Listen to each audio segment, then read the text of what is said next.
जय माता दी। धार्मिक कार्यों के समय पीताम्बर धारण क्यों करते हैं?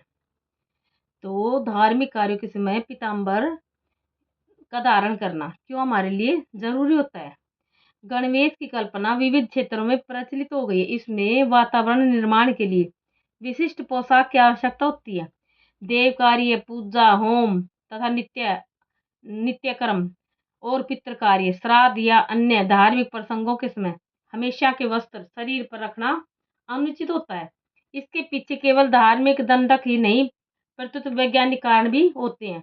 जहाँ धार्मिक अवसर पर पुण्यान्य वाचन किया जाता है, वहाँ रसोई घर या बाहर भी छुआछूत की संभावना नहीं होती, किंतु विवादित धार्मिक प्रसंगों पर मंत्रोच्चारण का अधिकाधिक परिणाम शरीर, मन तथा बुद्धि पर होना अपेक्षित है।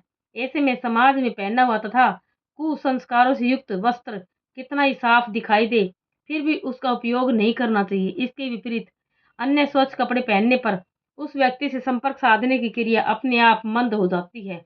ऐसे में उस व्यक्ति का पूरा ध्यान धार्मिक कार्य में लगा रहता है।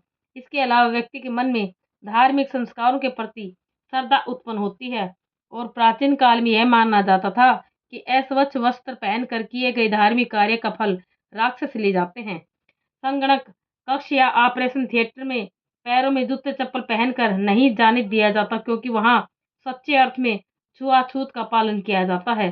फिर पीताम्बर जैसा वस्त्र पहनकर धार्मिक कार्य करने की शास्त्राज्ञा तो इसमें अनुचित ही क्या है।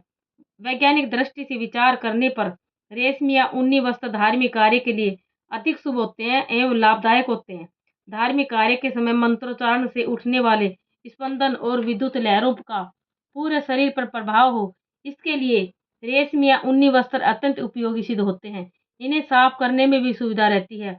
पूजा, जप, तप, संस्कार, अनुष्ठान एवं पुरस्चरण आदि धार्मिक कार्यों के प्रारंभ में पीताम्बर, ऊनी वस्त्र या साफ धोया हुआ वस्त्र पहनकर शरीर पर उपवस्त्र डाल लेना चाहिए। अर्थात धार्मिक कार्य के लिए रेशमी वस्त्र, ऊनी वस्त्र, धोत वस्त्र उत्तरोत्तर श्रेष्ठ माने गए हैं, और यदि उपवस्त्र उपलब्ध न हो तो एक जनेऊ अधिक पहन ले। जय माता दी।